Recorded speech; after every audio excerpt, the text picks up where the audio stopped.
Hey, good afternoon, guys. Mwenda Jason, I am back, and today I want us to talk about the maandamano, the Gen Z protest we have had in Kenya in the last 2 weeks. Personally, I was demonstrating, so let us engage here and listen to the reasons why each and every person was demonstrating. Yeah, so first, at the start of those things, everyone, including members of parliament, thought it was a joke. Yeah, until the first one happened, some claimed that the photos being shared online were AI generated. Then now the second one came, and they could not believe it. So, in as much as the subject for the demos was finance bill, I feel finance bill just provided a perfect opportunity for people to come out and air their grievances that they have had like for the last 2 years. For example, all those youths you saw on the streets, they did not take an off duty at work. They did not close their businesses to come there. All those people are idle, just huku tu kwa estates. Yeah, so that's why it was very easy for huge crowds to show up, even without anybody mobilizing, like paying them, because we were used to during the campaigns for youths to show up. Their first aid to be a promise of money.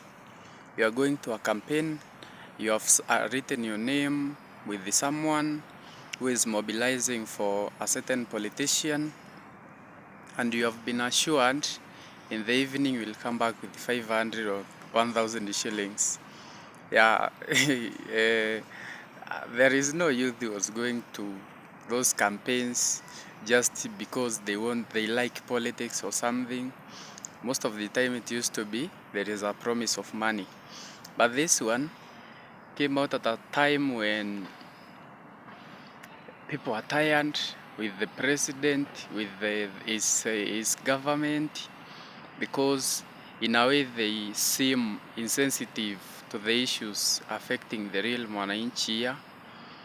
And the way that finance bill followed with this just recent tour to US, where it was the talk of town, how the president hired a Kenya shillings 200 million private jet to visit America.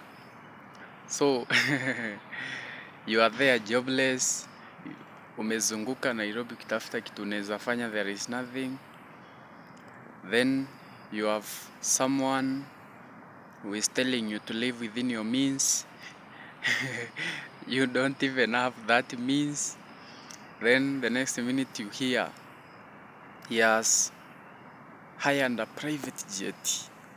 And then you look at the delegation. There is a popular comedian in Kenya who has actually suffered in this protest, who president traveled to America with, Eddie Butita. And Butita right now as we speak, I understand his situation. He has just been close to the president in the last few months. So when people are demonstrating against this finance bill, he was somehow shy of talking about it, or maybe is his stand he was supporting, who knows. And Kenyans went on YouTube and his channel is nowhere. And you see the way that channel was doing so well. There is a popular show they have been posting there called Anaso, and that show would get 500,000 views every week. I've not seen another YouTuber getting crazy views like those ones. Right now, that channel is nowhere. Man, hey, you know, when you have a very idle, educated generation, they become a threat to everything. Threat to security, threat to just everything. You cannot feel safe when you have IT experts just walking around, when you have CG doctors, when you have CG engineers, people are just all over doing nothing with all the skill.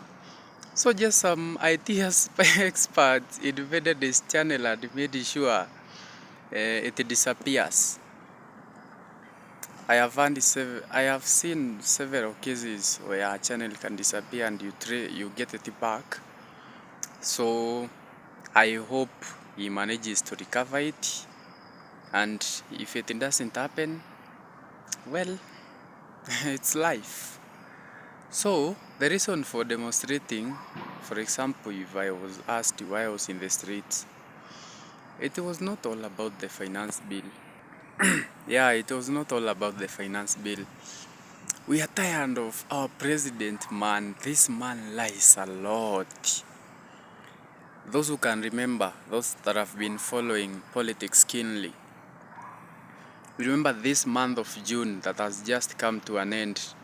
250,000 Kenyans were to go to Germany to work. They started singing about how 250,000 Kenyans will go to Germany in June, I think last year. Every campaign, everywhere they go, church service, everywhere, 2,000 Kenyans, to 50,000 Kenyans, jobs in Germany, jobs in Germany. Aya, June is gone. Are there 250,000 Kenyans in Germany? No. And that thing in January, it was giving us a little hope. Some hope that by the time June comes, like of the jobless youths in Kenya, at least there are some 250,000 that will get jobs. Though I do not advocate for this export of labor, because you may export everyone and those skills Kenya needs them here. So you do your thing, get those people some things to do here. You have money, man. You have ideas. Even call us and ask us what is it that we think if the government wants to invest, let's say, 2 billion. You call youths and ask them, where do you want us to invest this? Where you people will work and multiply it. But now Gava just sat and decided affordable housing. And that affordable housing does not make sense, like if this Rikali is committed to getting the citizens homes, houses. You see the former regime, which the current president was deputy, their affordable housing they started. Where I am, right now I'm at City Park, and Pangani is just here. There are houses here in Pangani that I think they just need to be painted. Yeah, you just need to paint, put the windows, and then people occupy. But now, because those ones, someone else said maybe those other governments alikulia tenda ya hiyo, so the Kenya Kwanza people will not complete a project like that one. They want the ones they will start from scratch, so that someone can book that whole contract. So it is not about settling people. This thing is about them making money. That is the truth. It's about them making money, because if it was about settling people, like during the floods when the government was forced to demolish those houses where people are living in riparian land, it's called riparian reserve, those next to the river, and during the floods they were affected so much to an extent that now the government decided to demolish all of them. Why then didn't they complete these ones and they settled them there? No, people are given 10K. 10K I think can afford a single room for 1 month, because if you get a single room, you will pay 5,000 deposit and now 5,000 rent for that first month. So the 10K, those who are saying 10K cannot settle you anywhere, just around those places you can get a single room for 5k and a deposit for 5. So you settle there for a month as you work on where you will get rent for the following month. So I don't believe them that they are genuine in this building houses for us. If they are, let them settle, let them paint these ones that are the only remaining part is painting, and have people occupy as they start those other new projects. But now, well, I believe now the president has taken his lessons. Let him stop lying. Hey, bana. The lies. You see now, when as a leader you get to a point where people have lost trust in you, they no longer believe you, you are done. Because even imagine a president telling you something and the only thing you think is it's a lie. It will not happen. We know it will not happen. It's a lie. We are used. And it's a president. Because while growing up you knew if maybe you have an event at the school and a certain leader is accepted to grace it, hey, that will be big, man. Because everything they tell you there will be done. But now we have a government who only tells lies. Well, let them take their lessons. Yeah, right now they removed those clauses in the bill that we didn't want. But now, because it was not only about the bill, people went ahead and started demanding that they occupy parliament because our MPs literally betrayed us. And I let it be a lesson also to us voters next time not to vote based on these political parties. Because if someone has gotten on office just because this person presented a party, he will be loyal to that person. I look even at the leaders we elected where I come from, and most of them sailed through because they earned the party ticket. So when they get to parliament, they are there to serve the president. And that's why now people realize these people are not ours anymore. Now let's occupy parliament and kick them out. Then now that was done. And now the